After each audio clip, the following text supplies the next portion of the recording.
another project. 70s, 80s Tonka tractor, measured just with calipers, no 3D scanning, modeled up in Solidworks and 3D printed. This one was small enough that I was able to do a 200% or 2 times scale. And so unlike the Jeep, there aren't any moving, I mean, aside from obviously the wheels and axles, but there aren't any moving parts. Nothing comes off, nothing comes apart. But it was still a really, really fun project. And I always thought this is again something that I had as a kid. I think I bought this particular one from eBay or some such in more recent years, but I had the exact same one. Unlike the Jeep, which is the actual one that I've had for 45 plus years. But anyway, I always thought this thing was interesting just because they took a tractor, a farm implement, and gave it like hot rod characteristics. I think that's what they were trying to do. I mean, because otherwise I'm sure that they could have come up with more, farm tractor type wheels for the rear and something for the front. I mean, it's just the whole stance of the thing, and mag rims, come on. So it's just weird and random, and I always thought it was really cool. Got the Tonka on the grill instead of, Farmall, or who knows what it would have been on an actual tractor, But as I was, of course, modeling this, I noticed just some interesting features. For instance, the engine is different on this side than it is on this side.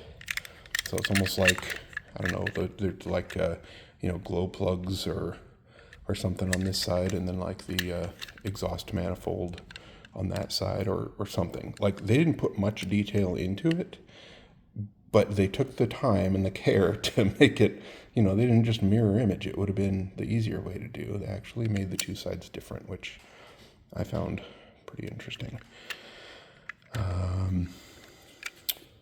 Trailer hitch.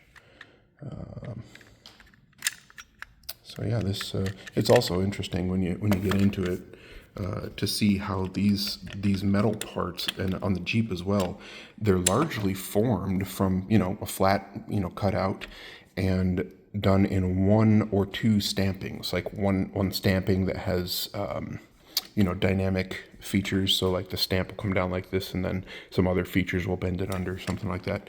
And it's really interesting to see the thought that's put into how these things are made. I wanted to duplicate it, but obviously, the metal's not going to bend around, so I had to, do a couple of things differently, but without really, sacrificing the idea of the thing. So of course I did the same engine detail on that side and on that side. The Tonka on the wheels also. You see they did the white striping and white lettering on the back tires, but not on the front tires. They just they kept it low key. It's like a sleeper tractor hot rod.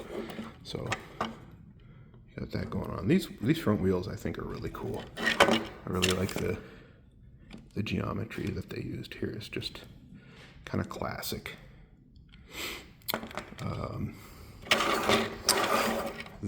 So when I printed this, and I didn't print it, the body is one piece. The green part is actually one piece. It's actually pretty thin to kind of mimic the metal. But what I should have done when I printed the green part was I printed it just like this, so that this surface was parallel to the ground. And so that has the effect of, unless you use superfine settings, and you still see it even with superfine settings, that you end up with a stair step here. It's just kind of an inevitability, because you're always going to see at least the thickness of whatever layer you're putting down. So, I could go to the finer settings and you're just going to see finer stair steps. But what I should have done, in hindsight, that I've kind of learned since I did this one, was that I should have printed it like a a 45-degree angle like this. And it would have needed more supports, but those lines would be absolutely invisible. They'd look like this. So who knows? I might do another one. Maybe I'll do a 1.5 scale. I don't know. Maybe I'll chop it in half and do it another, double scale. That would be ridiculous. I'll probably do it. But it was a super fun thing to model up. Not super complex geometry or anything, just, good amount of measuring and whatnot. Makes me happy. Big wheel video coming up next.